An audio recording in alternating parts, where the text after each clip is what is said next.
Kamusta? So, ayan, today is June 23 and as promised, i-vlog ko na ulit yung bagong itsura ng garden namin na sobrang minimalist na. Hindi naman siya yung super minimalist, but kung dahil nga matagal ko na kayong viewer at nakita nyo lahat yung facing, yung history ng garden na naging malagubat before, naging ang dami-daming shelves, ang daming cactus ngayon. Nagbabalik tayo sa first love ko na ferns. So, makikita. Dati ko pa naman sinasabi, mawala na lahat ng plants, wag lang ferns. Actually, ferns and medyo trigona. Hindi ko pa rin ma-let go ang pagmamahal ko sa trigona. So, dito lang muna tayo kasi medyo mainit pa sa labas. So, maya-maya papakita natin. And then, thank you pala sa mga nanood ng latest vlog ko, yung sa living room. And 5 months nga akong hindi nag-vlog. Parang January pa yata yung last vlog ko. So, thank you sa mga nakamiss. Ang dami din kasi talaga nagme-message na hindi ka na ba mag-vlog? Yun nga talaga. Talagang hindi na talaga ako dapat mag-vlog. Pero parang na-miss ko lang yun. So, punta na tayo.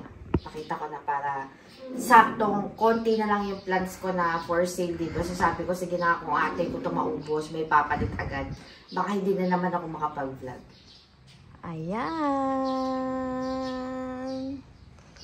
Yeah, may fern tayo hanggang sa taas. So, dito muna tayo. So, mananotice nyo, ito, wala na talaga. Before, may plant dito na malaking para makover yung aming basurahan dito at mga kung anik-anik. Pero, trigona na lang inilagay ko para ang view niyan ay paganyan. Ayan. So, dito, meron tayong ferns. So, before, isang fern lang nandito na Peruvian, which is ito. And, ito yung dating mahabang-mahaba na nandun. So, nilagay ko na siya dyan kasi sobrang haba niya. Tingnan niya naman, konti. Parang isang dangkal na lang yung pinakamahaba niya nasa floor na. Super haba niya. Tapos, nung binili ko yung last year, as in, ilang, ganun lang yan. Ilang stems lang to na ganyan. Pero ngayon, super kapal niya na. Ayan, o, diba? Ito naman, nakalbo yung top niya. Siyempre, nag-summer, pero super dami niyang usbong. So, ganyan naman yan. Matibay naman ang Peruvian pagdating sa summer. Basta everyday ko dinidiligan. And then, next, ito yung nakasabit.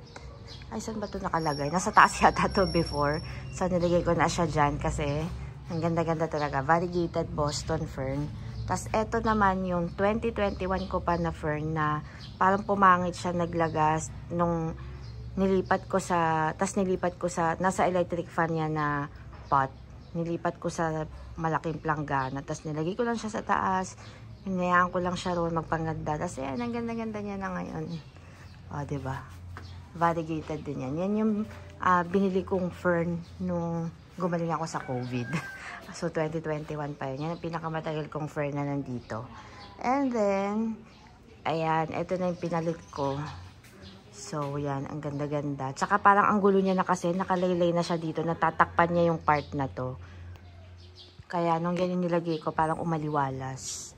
Tapos, eto, pinaganda ko lang din to sa taas. Kasi, maganda talaga to. Last year pa to. Pero, yung ang dami kumakain ng leaves na parang mga uod ba tawag doon or parang kala mo caterpillar na ano yun. So pag nilalagyan ko siya ng napansin ko, pag nilalagyan ko ng fertilizer ng Miracle Grow, naglalash nga, pero mas naglalash, pero parang gusto nila yung amoy. So hindi na ako nagmi-Miracle Grow sa mga fern. Dito lang ewan ko lang, na-notice ko lang. So binaba ko na siya, no, nakabawi na siya.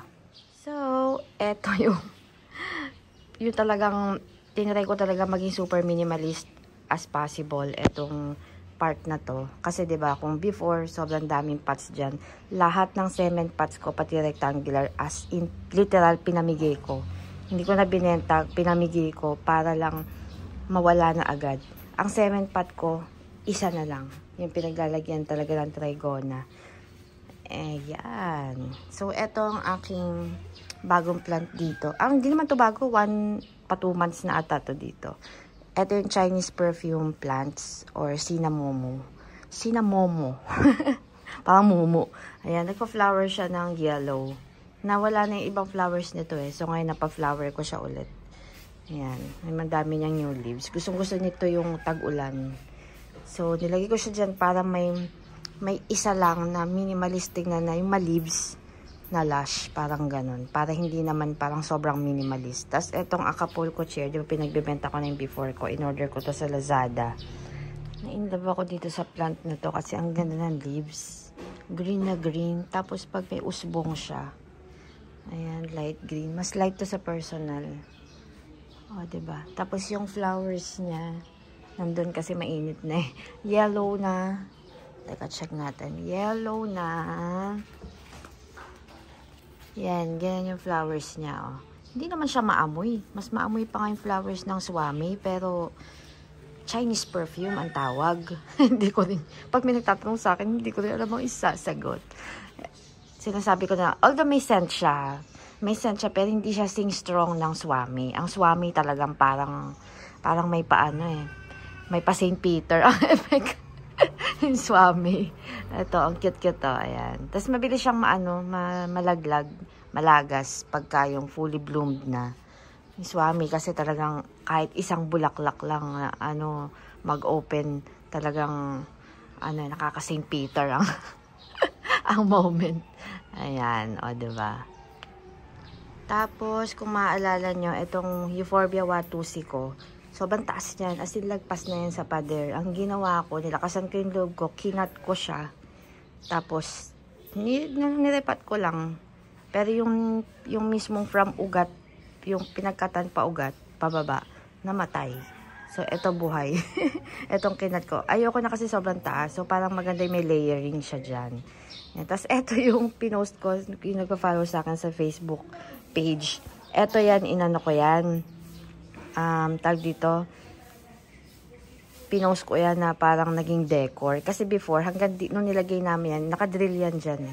Nakadrill yan dito. Yan. So, ihahang yan dyan. Para pa magdidilig ka, hila ka na lang ng hila. Sobrang convenient niya. Tapos, ang ganda pa na iba-iba yung para pa magdidilig ka, ganyan. Hanggang dito pa kasi dati yung pots. Eh, di yung pinag-aalis ko na, lumabas siya. So, ang ginagawa ko, binababa ko na lang pag walang gumagamit para at least maganda, diretso yung tingin. Then, sa taas, yan pa rin yung last year ko pa na ferns dyan. Sobrang naglash to. Ito medyo naglagas to nung summer kasi dito yung tama ng araw. Pero grabe, ang ganda-ganda na nilang dalawa lalo ngayon. Tapos, yung isang fern ko na Peruvian, nilagay ko sa taas. Ito yung nandyan. Kaso kasi parang hindi pa siya masyadong lush. Kaya nilipat ko na lang sa taas. Tapos meron tayong 3 yucca doon. 3 yan eh. Pinagsama. Ay, 2 pala yan. Pinagdikit ko lang para magmukhang layering. So, yan. Tapos, 3 na lang itry ko na nilagay ko doon para harang lang for privacy. Yung iba, asan ba yung iba? Ito yung iba. Yung 2. Yung iba parang pinamigay ko ata. Yun. Tapos, eto yung plants na natitira kong ibinibenta. So, imagine pag wala yan. Actually, yung 2 dyan sold na eh. Papapick up pa later. Eto na lang 2 matitira. So, imagine pag wala yan, diretso lang to. At eto pala yung nabago. Ginawa ko na siyang black. Before white to eh, 'di ba? Tapos eto lang yung black. So, binlock ko to. Same nang nasa kabilang side. Ayan. At least, hindi siya mahirap i-maintain kasi black naman. So, ang ano lang yan is pag kunwari maalikabok, tas mauulan ng konti. So, ang ginagawa ko, pinupunasan ko na lang. And, yan. So, ayan, straight yan dyan. Straight lang yan na black dyan. Napaka-neat lang. Hindi na rin ako naglagay ng chairs dyan. Yung may 2 black chairs kami dito. Hindi ko ata na-vlog. Hindi pa napakita yun. Tas table na maliit. Inalis ko na rin kasi wala namang umuupo. So, yun na lang. Yun ang nilagay ko na lang. Para at least diretso. Yung bike ni Rafa usually nandito. Dito yan. Dyan yung bike niya. Baka ilagay namin dito para tuhang kasi may nakadrill na dyan before na lagayan ng parang kung saan pwede ihangin yung bike. And eto ang next project ko. Kasi eto excess lang yung dati. So, kung napapansin nyo, straight na straight tong straight tong grass. Dati ang paglagay ko ng grass pag ganun, kitang-kita niyo yung connection sa gitna. Ngayon ginawa ko pag ganun na, so may space na kulang. Napagtagpi-tagpi ko, ilang tagpi to? 1, 2, 3. So kaya gusto kong magpalit ng grass. Para ito, i-move ko doon, isang buo. Para buo na yan, mahaba hanggang dito. Tapos, dito, straight na, parang hindi magulo. Yung parang, tapos pag may hinihila minsan, sumasabit-sabit, parang ganon, ang pangit. Ang hirap lang. And kaya, actually, hindi ko pa magawa yun kasi may isa pa akong plano na dapat maglalagay ako ng stepping stones. Yung medyo magandang stepping stones, parang dito. Actually, lahat dapat yan. Gagawin. Kaya hindi ako nagbablog ng garden. Ang plano ko, after na nun, tsaka ako iba-vlog. Pero napaisip ako kasi dapat lahat yan. Gagawin ko stepping stones na lahat yan. Tapos may mga pebbles yan, 'di ba? Kasi akala ko mahirap tong walis-walisan. Kasi itong mga new plants ko na to, minsan pagka may nalalaglag na mga leaves, maliliit. Ang hirap. Ano yung parang, pati leaves ng fern, 'di ba? Pag bumabagsak, ang hirap walisan. So naisip ko, pag nilagay ko pala na ganun, at may mga pebbles, sisiksik sa mga bato. So, mas mahihirapan ako. Kaya naisip ko, baka dito na lang. Kaya hindi ko rin magawa pa na palitan to ng buong tag dito, grass. Kasi baka ito, straight ko pa ganon. Na puro stepping stones lang. Parang before, nga rin naisip ko, baka sumikip tingnan. Ewan. Diba? Baka sumikip tingnan naman. Pagka parang, iba kasi yung dating pagka puro grass, diba? Parang ang luwag tingnan. So, bahala na. Medyo mahal pa naman yung stepping stones na nakita ko.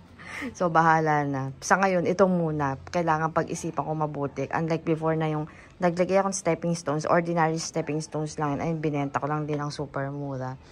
So, yan. Ito yung parang gusto ko na maging pagpasok ng bahay. Ito yung parang napakasimple, pero alam niyo na yun, parang may style pa rin. So, pinili ko talaga itong plant na to para nakapaganon siya. 'Di ba? Parang napaka-elegant tingnan.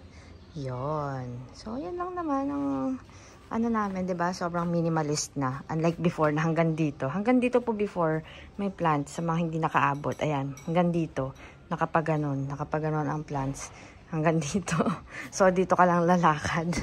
Pero ngayon sobrang luwag na, 'di ba? Gustong-gusto nga ng husband ko kasi ang aliwalas, ganyan. Ako rin naman ako naman talaga nakaisip nito. So talagang naisip ko parang doon muna tayo sa parang maaliwalas version.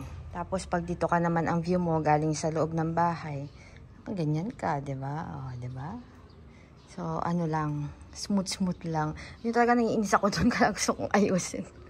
parang may missing piece sa puzzle. So, yan. Yan lang. Tapos, ayan, pagka walang plant dyan, pag kunwari na napapick up na lahat yun nandyan, straight na yung sa gate. Dire-diretso na yan. Dati may plant pa ako nilalagay dito, 'di ba? Sa side na yan. Wala na yan. Talagang straight na yan. Ganyan nakaluwag tingnan. O, 'di ba? Puro ferns. Para ka lang, sabi ko nga, para ka na sa fern woods, 'di ba? O. Tapos yun, dito makikita mo, 'di ba? O, ganda-ganda.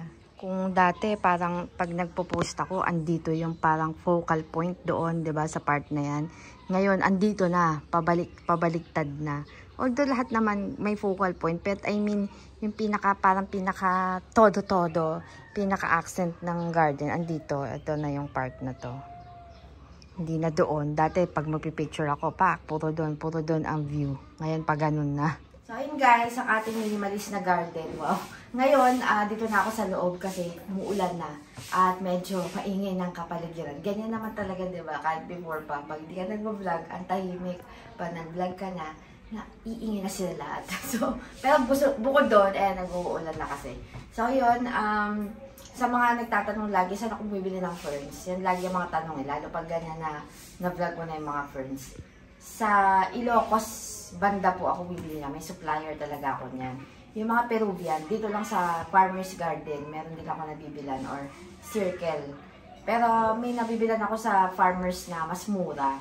Ang ginagawa ko kasi, hindi ako bumibili ng banyera type agad na parang 4,000, 3,000. Ang binibili ko muna yung naka-electric fan.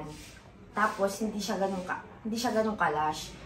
Ang bilis lang po niyang maglash. Lalo pag everyday dinidiligan. Tapos, talagang nakaraos kami ng summer na talagang direct lang siya sa araw. Kinaya naman. Nakalbo talaga. Nakalbo yung part kung ano yung naaarawan lagi nag-yellow. Pero laban lang kasi dumadami naman yung usbong niya. So, carry lang. Basta i-push natin yung may fern sa dulo kasi nabuboringan ako pag wala. Dahil kung nakita nyo, wala na halos talaga plant sa baba. So pagka, ang ginawa ko, parang hinang ko lahat, tinaas ko lahat yung iba na may layering. Kasi kaya talaga namin ginawa yan para pag bumaha, dahil alam naman bumabaha sa labas, sa loob ng bahay, hindi. Maipapasok ko yung sasakyan, parang gano'n. Like before, nung hindi pa po ako maraming plants dito, pinapasok namin yung sasakyan dati. So, yun lang, and sana na-enjoy nyo at sana may nakuha ulit kayong mga students, may mga nakuha ulit kayong pwedeng ibudol at pwedeng i-rearrange sa garden nyo. So, wala namang masama. Maganda naman talaga pag maraming plants. It's just that ako, personally, sa ngayon, medyo prefer ko na yung medyo minimalist at yung medyo hindi... Actually, everyday ko pa rin sila dinidiligan. Hindi na lang sila ganun ka nakakapagod. Unlike before, kasi dati, alkaline water pa dinidilig ko. Sinanay ko sila ngayon na maging ano. Kaya na-enjoy ko yung host ngayon. Dati hindi ko na-appreciate yan. Kasi ngayon, hinuhost ko na lang sila straight from gripo. Before kasi, nag-iigib pa, talaga nag-iipon pa kami ng tubig, nag-i-stock pa para from alkaline. Tapos, aakyat pa sa balcony, ididilig pa ganon. Ngayon sabi ko, doon naman sa binilan ko, hindi naman naka-alkaline tong mga to. Bakit ba? So, unti-unti ko silang inadjust sa tap water. O yun, okay naman, di ba? Magaganda naman. Tapos, less work pa sa akin. So, yun lang guys. Thank you so much. And kung may question with everything, grass. Yung grass pala kay Jeline Flores ko yun binibili. Ano na rin yan eh, matagal na rin to. Parang pa 2 years na yata yung last palit ko dyan. Gusto ko na ulit magpalit kasi manipis tong batch na to. Gusto ko na magpalit ulit ng mas makapal. But anyway, yun lang. Thank you. Kung may questions, comment or PM sa follow my Facebook page, Romaso, para po kahit wala tayong vlog, nakaka-relate tayo sa mga post. Thank you. Bye-bye. God bless.